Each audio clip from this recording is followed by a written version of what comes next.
just saying, we tend to define God from here to there instead of letting God define himself. We look at ourselves and between ourselves, and then we define God that way. Like we look at what wrath looks like between human beings, Yes. and then we define the wrath of God that way. We look at what vengeance looks like in the human beings, and then we define the vengeance of God that way. We portray our beliefs onto God and letting God come and speak for himself. And we see that through the whole book of Job, is that Job and all his friends were all talking about God. And if we want to look at it the right way, they were all gossiping because none of them knew God, right? And then God comes down at the end and says, you guys had a whole lot to say, but you darkened my counsel, meaning everything you said about me explained me in a way that ain't true. Let me tell you about myself, right? And that's what God did with Jesus. The world was like Job, right? And we define God by looking at things between us. And so if we, for forgiveness, for this example, like Mo said, if I do somebody harm, I'm going to go express to them that I'm sorry. You know why I'm going to express to them I'm sorry? I'm going to express to them that I'm sorry because my heart was not to ever hurt them. And I want them to have the ability to know that what came out of me towards them didn't have anything to do with them or what I really felt towards them. It was me and me alone. And I'm going to tell them that so they can see what my heart really is, because that's what's going to set them free. But listen, I can't harm God. God isn't, his life is impenetrable. You can't steal from God. The only way you can hurt God, if you want to look at it that way, the only way you can grieve God's heart is to perish.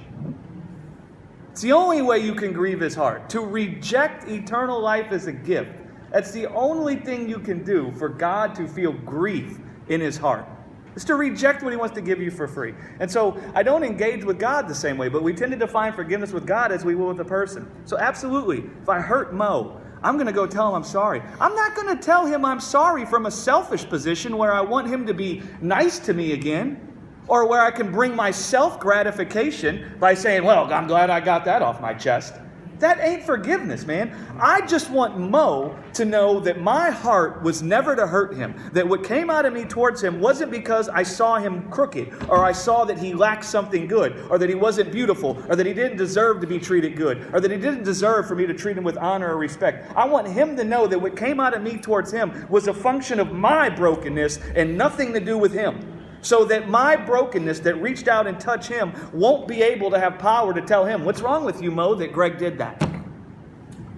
He must have done that because he doesn't value you. See, I don't want his heart to stumble.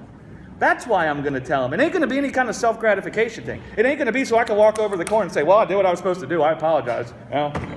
Whatever. No. I just want him to know what was really in my heart, that I really only see him as good, only see him as beautiful. I only want to do good to him. I only want to be for him. I only want to help his life out. And in this moment, man, my brokenness came out.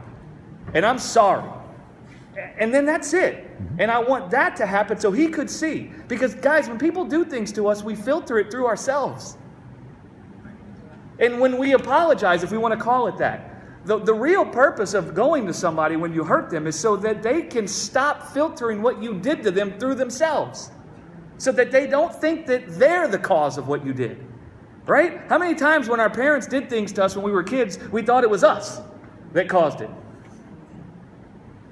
How many of our lives have been shaped by pain because we thought what our parents did was because of what they saw in us?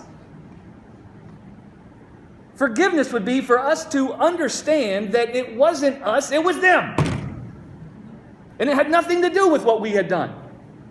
And see, if they could have expressed that in that moment, our hearts could have been protected from whatever pain we walked on with in our whole lives. We could have seen how it wasn't me. It isn't because they didn't think I was valuable. It isn't because they didn't see beauty in me. It isn't because they don't love me. It isn't because they don't only want to do good to me. It's because the life is stressful for them. And they had this brokenness in them already. Oh, I see. It had nothing to do with me. Now your heart's protected.